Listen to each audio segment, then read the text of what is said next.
Welcome to this explainer. All right, let's paint a picture that I'm sure is universally familiar to all of us. It's a typical Monday morning. Your inbox is absolutely overflowing, your phone is constantly buzzing, and your boss just casually dropped 10 new files onto your already cluttered desk. You're overwhelmed. But how do you actually react? Do you roll up your sleeves and dig in, or do you just throw your hands in the air and mentally check out? Now, this isn't just some hypothetical scenario. Role overload, that feeling of having way too much to do in too little time, is actually up nearly 26% over the past 2 decades. It's a universal modern workplace dilemma.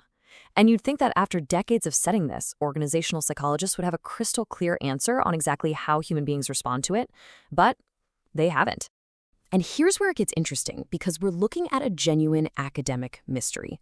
The scientific literature is totally split.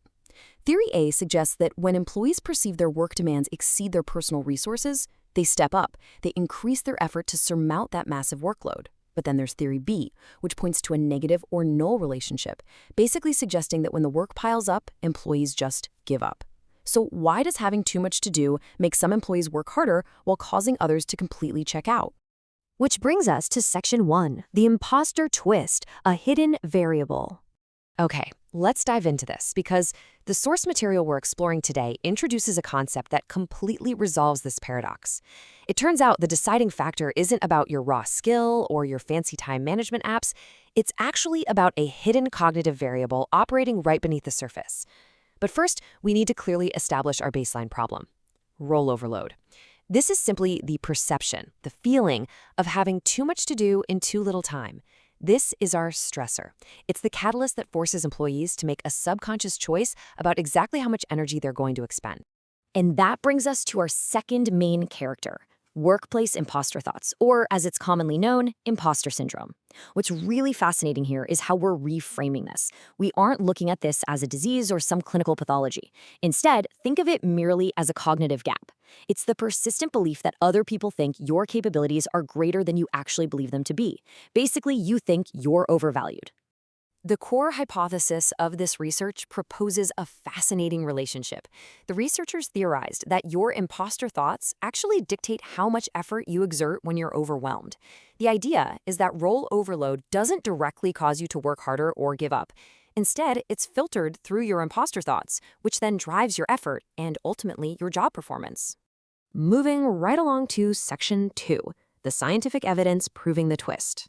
To figure out if this theoretical model actually held up in the real world, the researchers didn't just ask a few people. They designed a comprehensive 3-part investigation. Let's breeze through this methodology just to show you how rigorously they isolated these variables. First up, a time-lagged field study at an Indian legal outsourcing firm tracking actual employees and their supervisor-rated performance. Next, an in-person lab experiment using a number transcribing task to behaviorally measure actual effort under manipulated conditions. And finally, a pre-registered online survey study to confirm the psychological mechanisms at play. Across all these environments, field, lab, and survey, the results were incredibly consistent. And here is the absolute bombshell finding from the study. When you combine high imposter thoughts with high role overload, it results in increased effort and subsequent job performance. Literally, yes, you heard that right. Feeling like an imposter actually makes you work harder and perform better when you are completely swamped with work. But on the flip side, if you lack those imposter thoughts, like if you're totally confident that your skills perfectly match what everywhere expects of you, you are actually the one who checks out. Low imposter thoughts combined with high role overload leads to decreased effort and lower performance. Without that internal self-doubt, the motivation to conquer the massive workload completely vanishes. Which leads us perfectly into Section 3, why the twist works, the challenge appraisal. So, we know what happens, but why does it happen? Treating this like a solved mystery, the researchers really dug into the psychological mechanism behind this phenomenon. And it comes down to how different brains evaluate, or appraise, a stressful situation. Let's contrast these two employee mindsets to draw a sharp, clear line for you about what they truly value. The high imposter employee ties their self-worth heavily to others' evaluations. They think they're fooling everyone, right? So they highly value any opportunity to preserve that overly positive perception. The low imposter employee, well, they are preoccupied with how others view their competence. They simply don't attach their self-worth to external evaluations. So when a literal mountain of work drops on their desks, they see it completely differently. In the qualitative data from the lab experiment, a participant with high imposter thoughts actually appraised the crushing workload as a fun chance to prove themselves. Because they want to maintain the illusion of their high competence, conquering an impossible workload is seen as a highly valuable challenge. It's a prime opportunity to secure the positive feedback they desperately crave. Now, juxtapose that with the low imposter mindset. Facing the exact same overwhelming workload, this participant just saw it as annoying, meaningless grunt work. Because they don't feel this internal need to prove their competence to anyone, the massive pile of work offers absolutely zero psychological payoff. It's not a challenge to conquer, it's just a hindrance to endure. So naturally, they exert less effort. And when analyzing how challenge appraisal diverges between these groups, it's so incredibly clear. As role overload goes up, feelings of being challenged actually spike for those with more frequent imposter thoughts. They see the mountain and they want to climb it. But for non-imposters, feelings of challenge completely plummet. They see the mountain and, honestly, they just decide to go home. All right, on to section 4, rethinking imposter syndrome and the burnout question. Because, look, we have to address the elephant in the room here. We are talking about overwhelmed people feeling like frauds, working even harder to prove themselves. You might intuitively think this causes massive emotional exhaustion and stress. It sounds like a recipe for a total psychological breakdown, right?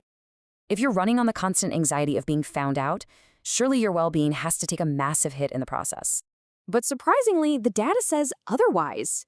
The researchers specifically tested for these well-being costs and found absolutely no significant link to emotional exhaustion, no increase in stress levels. In fact, task satisfaction actually increased for the high imposters, and their intentions to quit their jobs decreased. The effort doesn't destroy their well-being because it's deeply enriching. They're successfully proving their competence, which provides a massive psychological reward that completely offsets the strain of the hard work. And finally, section 5, the final takeaway, a bright side. Okay, let's tie this all together. We spend so much time trying to cure our professional weaknesses, but what if we just need to understand them better?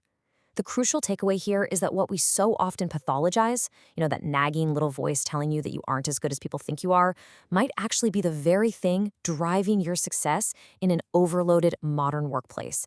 It is not a uniform detriment. It's a functional, values-based superpower that transforms an unmanageable workload into an exciting challenge to prove your worth. So, as we wrap up this explainer, I want to leave you with this provocative thought. Instead of spending all your energy trying to permanently silence your inner imposter, maybe it's time to ask, under the right conditions, how can you actually weaponize your own self-doubt to thrive? Thank you so much for exploring this fascinating research with me. I'll see you next time.